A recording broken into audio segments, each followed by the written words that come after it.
আচ্ছা তোমরা যে এই ইভেন্টে যেটা তুমি গুয়াজুলাইকে এসেছো, মানে যেমন খুশি তেমন সাজে এসেছো।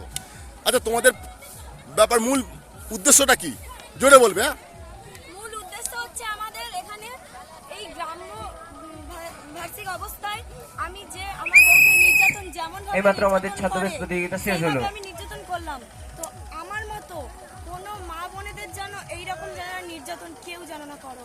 আমি আপনাদের কাছে সবার কাছে ধন্যবাদ জানাচ্ছি।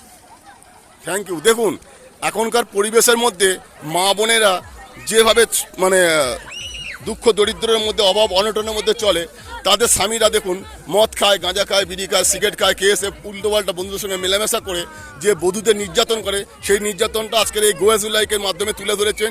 এখানে দোল পূর্ণিমা উপলক্ষে আমি এদেরকে সবাইকে, এখানে এই এলাকার সবাইকে আমি আন্তরিক প্রীতি শুভেচ্ছা, আন্তরিক অভিনন্দন জানাচ্ছি। জানিয়ে এই গোয়াজুলাইকের মধ্যে আরও কিছু দৃশ্য আমি তুলে ধরছি। মা তুমি যে লক্ষ্মী সেজেছো, তোমার নামটা একটু বলো, জোরে বলো। শ্রুতি মণ্ডল লক্ষ্মী সেজেছেন, দেখুন লক্ষ্মীটা। Thank you.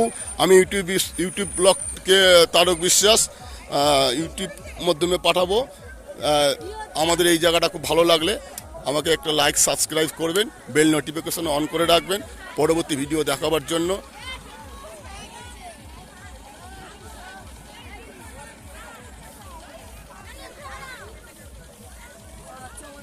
যারা ছদ্মবেশে অংশগ্রহণ করেছো তারা কেউ চলে যাবে না, তাদের জন্য সান্ত্বনা পুরস্কার আছে।